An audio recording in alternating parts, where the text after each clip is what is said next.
ما تاسو ته د انکسار په شروع کې ویلي وه چې د انکسار له وجې څخه اجسام په خپل اصلي موقعیتونو کې نه ښکاري. یو لوښی که د اوبو څخه ډک وي یو سطل چې تاسو ورته وګورئ د هغه ژوروالی لږ ښکاري، عمق کم وي، یا اجسام چې د اوبو لاندې پراته وي هغه موږ ته پورته ښکاري. د دې وجه څه ده؟ په نور کې انکسار. اوس یې تاسې دلیل ته توجه وکئ. یا مې درته ویلي وه چې په یو ګلاس کې اوبه وي، فرض وکئ دا تر دې ځایه له اوبو څخه ډک دی او دلته یو قلم موږ تاسې ایښی وي یا یو لرګی دی فرض وکئ په دې شکل. دا خو اوس ما تاسو ته دا رقم رسم کوي، تاسو چې ورته وګورئ دا داسې نه درته ښکاري. دا څنګه ښکاري؟ مات ښکاري. دلیل یې څه وي چې مات ښکاري؟ دغه برخه چې په اوبو کې ده دا په خپل اصلي موقعیت کې نه ښکاري، دا خپل د اصلي موقعیت څخه پورته تاسو ته ښکاري. نو دا ځای زه یې فعلا وسیسته کړم چې دا یې اصلي دی، دغه یې موږ نسو لیدلی، نو ځکه دا موږ ته څنګه ښکاري؟ مات. اصلي هغه برخه چې په اوبو کې دننه د هغه خپل د اصلي موقعیت څخه راپورته ښکاري. متوجه سولئ؟ نو په کوم ځای کې چې دا اجسام ښکاري دې ته موږ تاسې وایو د دوی ظاهري موقعیتونه دي، او په کوم ځای کې چې حقیقتا واقع دي چې هغه بیا موږ تاسې لیدای نسو. د دې دلیل څه وي؟ د نور انکسار. تاسو توجه ورته وکړئ چې دا مسله په صحیح توګه باندې زده کړئ. فرض وکړئ دا د جلاوالي سطحه سوه د دوه شفاف محیطونو، دا هوا وي، دا یو بل محیط وي. فرض وکړئ بیخي اوبه وي، دلته یو جسم دی. ما جسم اوس تاسو ته په دې شکل رسم کوي.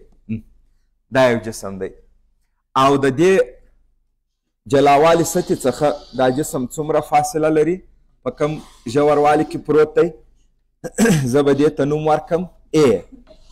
دغه A ته به موږ تاسې ووایو حقیقي ژوروالی. حقیقي ژوروالی. جسم حقیقتا په کوم ځای کې دی؟ په A موقعیت کې دی. دا فرض وکړئ اوبه دي، موږ دغه ځای څخه ورته ګورو، خو دا جسم موږ په دغه ځای کې لیدای نسو. چیرې وینو؟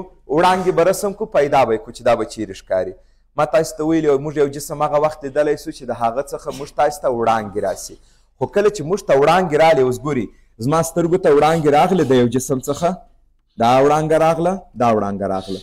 اوس زه جسم چیرې وینم؟ ما تاسو ته ویلي اوس موږ د ذهن کار څه ډول دی؟ وړانګې چې ورته راغلې د هغه وړانګې ته امتداد ورکوي. دا کار په غیر ارادي توګه ذهن په خپله اجرا کوي، دې ته امتداد ورکوي. په هر ځای کې چې د وړانګو یو له بل سره تقاطع وکړه نو موږ ته زموږ ذهن وایي چې دا د دغه ځای څخه دا وړانګې راغلې وي او تا جسم دلته ولیدی، او ذهن په خپله تا ته یو محاسبه کوي چې جسم په کومه فاصله کې واقع دی. دا د وړانګو د تقاطع څخه یې موږ ښکاره کوو چې جسم څومره لیرې دی، نږدې دی، په کوم ځای کې دی. صحیح ده؟ نو هر کله چې زموږ سترګو ته وړانګې راسي څه کوو؟ زموږ سترګې څه کار کوي؟ په اتوماتیکه بڼه باندې هغه وړانګو ته امتداد ورکوي. او څنګه امتداد ورکوي؟ پر سیده لاینونو باندې. هر ځای چې قطع سو موږ جسم په هغه نقطې کې وینو. اوس موږ تاسې د دغه ځای څه ورته ګورو، دا جسم چیرې وینو؟ وړانګې به زموږ سترګې ته راځي. زه به یې وړانګې درته رسم کړم، وګورئ بیا وړانګې چې زموږ سترګو ته رالې هغه به وغځوو چې هر ځای تقاطع وکړه موږ جسم په دغه ځای کې وینو. د دې جسم څخه بې شمېره وړانګې تللي دي، دوې دانې به یې رسم کړو چې تقاطع یې پیدا سي. یوه دا ښه اسانه وړانګه ده، دا کم رقم راغله؟ عمود پر سطحه باندې د نارمل سره په 0 درجې. دا یو محیط دی، دا بل محیط دی، دا هوا ده، دا اوبه دي. دا وړانګه انکسار نه کوي، دا به څنګه ځي؟ پرته له انکساره. دا یوازنی حالت دی چې موږ تاسې ویلي وو که چیرې وارده زاویه 0 درجې وي نو هغه وړانګه منحرف کیږي نه، انکسار نه کوي او څه به راسي؟ منکسره زاویه به هم 0 درجې. یوه خو دا وړانګه سوه. یوه بله وړانګه به دا درته رسم کړم. د دې څخه بې شمېره وړانګې تللي دي. موږ چې دلته ورته ګورو دا جسم موږ ولیدی، نو چې ومولیدی د ده څخه وړانګې راغلې. اوس سوال دا دی چې دا موږ لیدلی چیرې دی؟ په کوم موقعیت کې مو لیدلی؟ یوه بله وړانګه هم رسموم. هره وړانګه چې تاسې رسموئ اختیاري دی. فرض وکړئ ما دا وړانګه رسم کړه، بله دا وړانګه. آیا دا هم انکسار نه کوي، خپل په مسیر تلای سي؟ نه. دلته نو باید ته نارمل رسم کې، دا سو نارمل پر سطح عمود، او دا په خپل مسیر تلای نسی. نو څنګه کوي؟ له نارمل څخه لرې کیږي. دا وړانګې زموږ سترګو ته راغلې، دا وړانګې چې زموږ سترګو ته راغلې اوس زموږ سترګې څه کار کوي دا وړانګو ته امتداد ورکوي هر ځای چې قطع کړه زموږ ذهن موږ ته وایي چې دا د دغه ځای څخه تا ته راغلی وي او دا جسم دلته موقعیت لري نو اوس ورته ګوري دا چې موږ ولیدلې دا فرض وکړئ دا وړانګې زموږ سترګو ته راغلې دې ته مو امتداد ورکوئ دې وړانګې ته مو امتداد ورکوئ دا داسې امتداد ورکول کېږي چیرې تقاطع وکړه دلته ګوري دې وړانګې ته ما امتداد ورکوئ دلته یې تقاطع وکړه که نه پر دې نقطه باندې موږ چې اوس د دې ځای ورته ګورو دا جسم مو په کوم موقعیت کې ولیدی دلته له اصلي موقعیتونو څخه راپورته نو ځکه د دې لوښي قاعده راپورته ښکاري نو ځکه دا لرګی یا دا قلم دلته پروت دی دا مات ښکاري یا فرض وکړئ چې موږ تاسې اوبو کې ګورو یو ډبرې هر څه چې پراته هغه په اصلي موقعیتو کې نه هغه چیرې ښکاري پورته او دا د څه شي له وجې و د انکسار له وجې نو دا جسم دلته ښکاري او دې فاصلې ته به زه څه ووایم بي